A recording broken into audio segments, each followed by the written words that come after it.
Esther Musila's public life has been anything but quiet, largely shaped by controversy, scrutiny, and her refusal to conform to societal expectations. Her marriage to guardian angel thrust her into intense public debate, with critics fixating on their 21-year age difference. From the moment their relationship became public in 2020, she faced relentless cyberbullying, with many questioning the authenticity of their love and mocking her age. Rather than retreat, she responded firmly, insisting that her relationship was her personal choice and not subject to public approval. Rumors only intensified the scrutiny. Social media was frequently flooded with claims that Guardian Angel had secretly taken a second wife or fathered a child outside the marriage, allegations Musila often dismissed with sarcasm and bold humor. At one point, she jokingly invited a troll to come so that we carry the baby, turning speculation into ridicule. Alongside this, the couple faced constant pressure from fans, urging them to have children together, a demand they repeatedly downplayed, explaining that their priorities lay elsewhere, especially given that Musila already had grown children. Her willingness to speak openly about her past added another layer of controversy. In a 2024 interview, she revealed that early in her career, she had used her mother's urine sample to pass a mandatory pregnancy test required for employment at Kenya Commercial Bank. At the time, she was pregnant and feared losing the opportunity. The revelation sparked widespread debate, with some criticizing the act, while others sympathizing with the pressures women faced in the workplace. Musila also challenged cultural norms in Kenya by choosing to build her retirement home on her ancestral land in Ukambani instead of her husband's. This decision, though practical in her view, was seen by traditionalists as a break from long-held customs, further fueling public discourse about gender roles and expectations in marriage. By early 2026, she had grown increasingly vocal about online harassment, issuing warnings to persistent trolls and hinting at legal action against those who cross the line. Beyond the controversies, Esther Musila's story is rooted in a long and steady personal and professional journey. Born on May 25, 1970, she traces her heritage to the Ukambani region, earning her the affectionate label of a Kamba Queen. She spent part of her early life in Nakuru before eventually moving to Nairobi, where her career would flourish. Her educational path reflected both movement and resilience.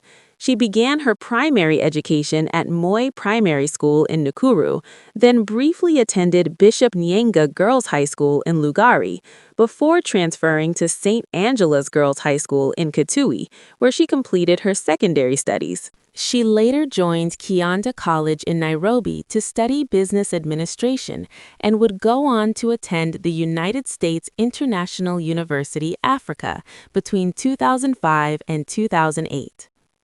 Musila's professional life began early.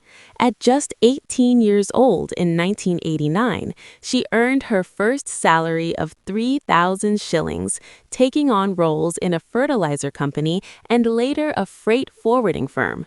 Her career gained stability when she joined Kenya Commercial Bank, where she worked in the advances department for approximately 6 years. However, at age 26, she made a defining decision to step away from her career to raise her 3 young children. In 2001, she returned to the workforce, joining the United Nations Habitat on a short-term contract in monitoring and evaluation. What began as a temporary role evolved into a long-standing career spanning over 2 decades. As an international civil servant, she contributed to program management, particularly in water and sanitation initiatives across countries such as Nepal and Laos. Her personal life has been marked by both loss and renewal. She was previously married to Eric Jamal Kim Kung, who passed away in 2016, leaving her a widow with 3 children, Ndaiga, also known as Kim, Gilda Naibi, and Glenn Naibi. Over time, she also became a grandmother through her firstborn son. In 2020, her life took a new turn when she met guardian angel through a mutual connection, Mina Kagani. After hearing his song Rada on the radio, she expressed interest in knowing more about the artist, leading to their introduction.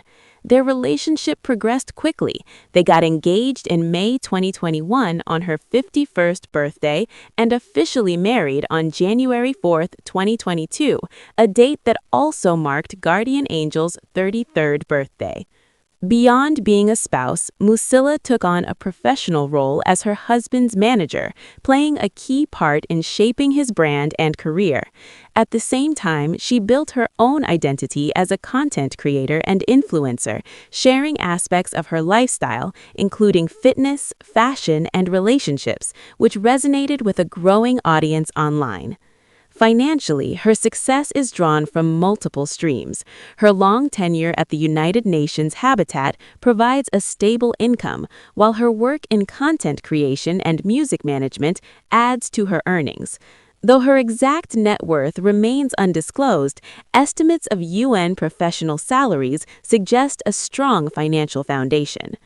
Her investments reflect both practicality and independence. She owns ancestral land in Ukambani, where she and her husband have built a retirement home, and resides in a high-end bungalow in Karen, Nairobi. Their decision to invest in her property rather than follow traditional expectations further reinforced her image as a woman unafraid to define her own path. Today, Esther Musila stands as a figure who blends resilience, reinvention, and defiance. Whether navigating public criticism, building a decades-long career, or redefining societal norms, her story is one of a woman who has consistently chosen to live life on her own terms.